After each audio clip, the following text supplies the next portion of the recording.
내가 내 눈과 약속하였나니 어찌 처녀에게 주목하랴. 그리하면 위에 계신 하나님께서 내리시는 분깃이 무엇이겠으며 높은 곳에 전능자께서 주시는 기업이 무엇이겠느냐.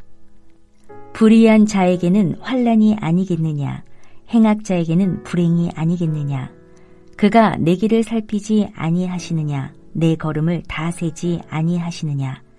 만일 내가 허위와 함께 동행하고 내 발이 속임수에 빨랐다면 하나님께서 나를 공평한 저울에 달아보시고 그가 나의 온전함을 아시기를 바라노라.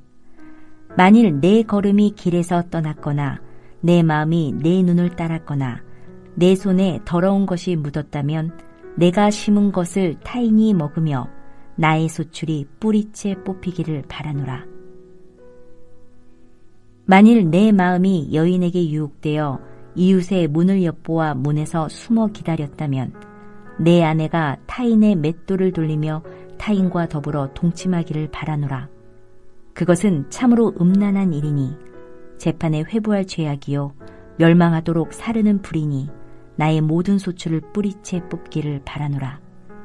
만일 남종이나 여종이 나와 더불어 쟁론할 때에 내가 그의 권리를 저버렸다면 하나님이 일어나실 때에 내가 어떻게 하겠느냐. 하나님이 심판하실 때에 내가 무엇이라 대답하겠느냐. 나를 태 속에 만드신 이가 그도 만들지 아니하셨느냐. 우리를 뱃속에 지으신 이가 한 분이 아니시냐. 내가 언제 가난한 자의 소원을 막았거나 과부의 눈으로 하여금 실망하게 하였던가. 나만 혼자 내 떡덩이를 먹고 고아에게 그 조각을 먹이지 아니하였던가. 실상은 내가 젊었을 때부터 고아 기르기를 그의 아비처럼 하였으며 내가 어렸을 때부터 과부를 인도하였노라. 만일 내가 사람의 의복이 없어 죽어가는 것이나 가난한 자가 덮을 것이 없는 것을 못 본 채 했다면 만일 나의 양털로 그의 몸을 따뜻하게 입혀서 그의 허리가 나를 위하여 복을 빌게 하지 아니하였다면 만일 나를 도와주는 자가 성문에 있음을 보고 내가 주먹을 들어 고아를 향해 휘둘렀다면 내 팔이 어깨뼈에서 떨어지고 내 팔뼈가 그 자리에서 부스러지기를 바라노라. 나는 하나님의 재앙을 심히 두려워하고 그의 위엄으로 말미암아 그런 일을 할 수 없느니라. 욥은 이제 31장에서 자신의 무죄를 서약하는 내용으로 마무리합니다. 지금까지 하나님의 뜻을 어기지 않고 살아왔음을 주장하는 동시에 앞으로도 그렇게 살겠다는 고백을 합니다. 욥의 이런 무죄 서약은 만일 이런 죄를 저질렀다면 라는 형식으로 시작됩니다. 그래서 그와 같은 죄를 저질렀다면 여기에 합당한 처벌이 무엇인지를 묘사하고 그런 후에 죄에 대한 평가를 합니다. 이런 관점에서 본다면 욥이 다루고 있는 무죄 서약의 내용들은 총 11가지로 나눌 수 있습니다. 오늘 본문은 5가지를 다루고 있습니다. 1절에서 4절까지 욥은 제일 먼저 음욕을 언급합니다. 욥은 젊은 여성에게 아예 눈길을 주지 않기로 자기 눈으로 스스로 약속하였습니다. 시선을 통해 마음의 범죄를 저지른 사람에게 주어질 몫은 환난과 불행뿐이라고 욥은 말합니다. 욥이 지금까지 살아온 길을 하나님은 지켜보셨고 지금도 그 발걸음을 세기까지 하시는 분이심을 언급합니다. 무슨 뜻입니까? 이런 하나님 앞에서 살았기에 하나님이 자신의 정인이라는 것입니다. 둘째로 욥은 허위와 속임수에 대하여 무죄하다는 것을 서약합니다. 허위를 공동번역 성경은 허황된 생각으로 번역하였습니다.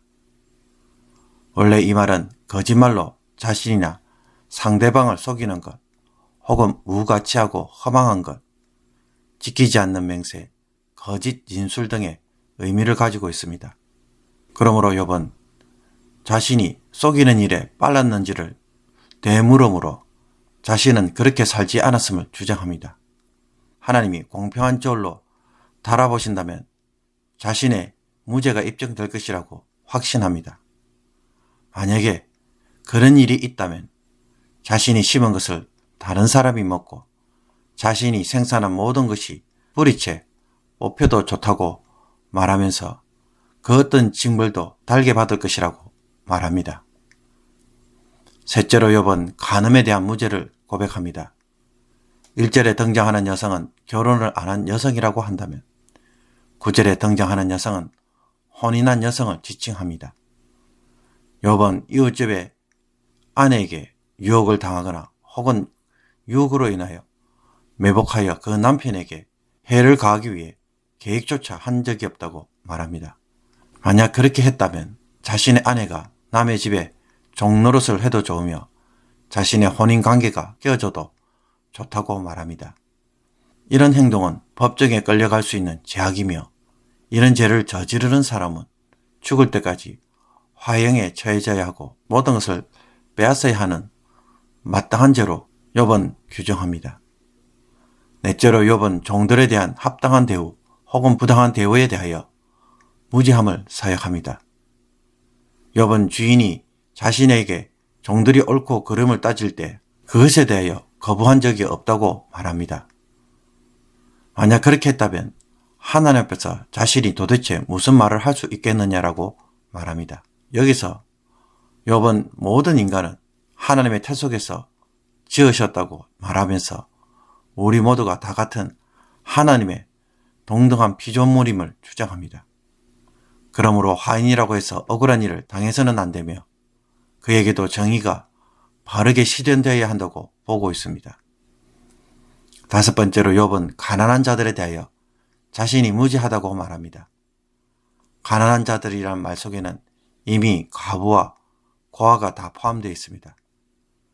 욥은 이런 사람들에 대하여 외면하고 혼자 배부르게 먹으며 음식과 옷을 나누어 주지 않은 적이 없다고 말합니다. 욥은 그들을 돕는 일에 있어 고아를 기르는 아비처럼 했고 어릴 때부터 도왔습니다. 만약에 자신이 그와 같은 일을 하지 않았다면 도리어 고아를 향해 주먹을 휘둘러 저리 가라고 내쫓았다면 그 손만 아니라 팔 전체가 없어지는 것이 더 낫다고 말합니다. 욥은 하나님의 재앙을 심히 두려워하고 그분의 위험 때문에 감히 그렇게 할 수 없다고 고백합니다. 우리가 이처럼 욥의 무죄에 대한 그의 서약 혹은 맹세를 들으면서 주목하게 되는 것이 하나가 있습니다. 그것은 그의 무죄한 삶의 모든 근거가 전부 하나님 때문이라는 것입니다. 그는 하나님이 자신의 길을 다 살펴보시고 모든 것을 다 알고 계시기에 젊은 여자를 마음에 품지 않았고 저울을 속이지 않았습니다. 또 하나님은 모든 사람들을 창조하셨기에 모든 사람들이 하나님의 존귀한 자라는 것을 알고 함부로 대하지 않았습니다. 그들이 종이라고 혹은 가난한 자들이라고 함부로 의심여기지 않았고 그들의 불만을 무시하지 않았습니다. 그리고 욥은 하나님의 심판을 두려워하였기에 재앙을 만날 만한 일들은 아예 꿈도 꾸지 않았습니다. 도움을 요청하는 소리에 외면하고 내쫓는 일은 하나님의 재앙을 불러오는 일로 보았기에 감히 그런 일은 하지 않았던 것입니다. 그러므로 욥의 선한 삶, 죄 없는 삶의 동기와 기준은 무엇입니까? 사람들로부터 좋은 평판을 얻기 위함이 아니었습니다. 또 그렇게 하면 많은 유익이 주어지기 때문에 한 것도 아니었습니다. 욥이 이런 삶을 살 수밖에 없었고 또 살았던 이유는 철저하게 하나님 보시기에 어떠한 사람이 되어야 하는지를 알고 그것에 따라 살았습니다. 욥의 선한 삶의 기준은 철저하게 하나님 그분이었습니다. 만약 누군가가 24시간 따라다니면서 나의 모든 행동을 카메라로 촬영한다면 어떻게 될까요? 욥은 이처럼 하나님을 의식하며 하나님의 기준으로 살았습니다. 그렇기에 그의 의로운 삶은 남들보다 좀 더 착한 삶이 아니라 하나님이 보시기에 선한 삶을 살았던 자라고 말할 수 있습니다. 사회 혹은 직장에서 일을 할 때 우리가 다른 사람들에게 피해를 주지 않고 자기가 맡은 일을 열심히 하면 대부분 좋은 사람으로 평가받습니다. 남을 적극적으로 도울 정도로 선한 사람이 아니어도 이 정도로만 일을 해도 괜찮은 사람이 되는 것입니다. 그러나 이런 나를 하나님이 보신다면 어떻게 평가하실까요? 나쁜 짓만 하지 않아도 된다는 것이 아니라 선한 일을 하는 자리까지 나아갈 것을 요구합니다. 내 기준이 아니라 하나님의 기준으로 본다면 우리는 강도 만난 사마리아인들을 그냥 지나칠 수가 없습니다. 그를 말에 싣고 치료를 받을 수 있도록 해줄 뿐만 아니라 필요한 경비까지 챙겨주는 일을 할 필요가 있습니다. 욥의 의로움과 무지의 서약을 보면 정말로 하나님이 칭찬하시는 사람은 어떤 사람인지 다시 한번 묵상해 보기를 원합니다. 내 입장에서 보면은 이 정도로만 살아도 충분할지 모릅니다. 그러나 오늘 성령 하나님은 그 이상 나가기를 원하고 계십니다. 악한 일을 하지 않는 수준이 아니라 선한 일이 무엇인지를 생각하고 그 일까지 하기를 원하고 있습니다. 나 자신을 위해 공부를 해야 하지만 남을 돕기 위해서도 공부를 하고 내 밥벌이를 위해 열심히 일하지만 남들을 돕기 위해 더 많은 사람들에게 유익이 되도록 일을 하는 모습이 우리에게 필요합니다. 하나님이 요구하시는 삶이 이루어지기 위해 우리는 지금보다 조금 더 열심히 살아갈 필요가 있는 것입니다.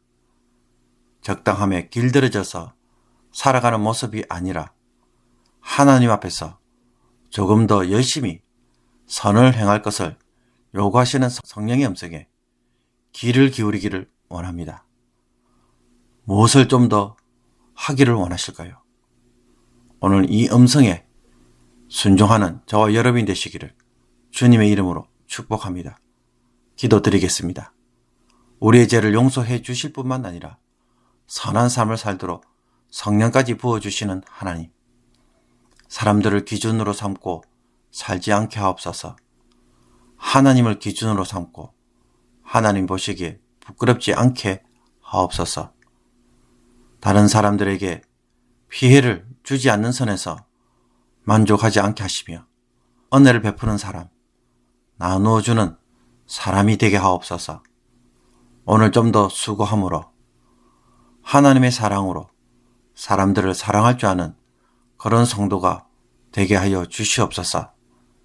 그래서 인간적 선함에서 하나님의 선하심으로 조금 더 성숙해 나가는 우리 모든 성도들이 되게 하여 주옵소서.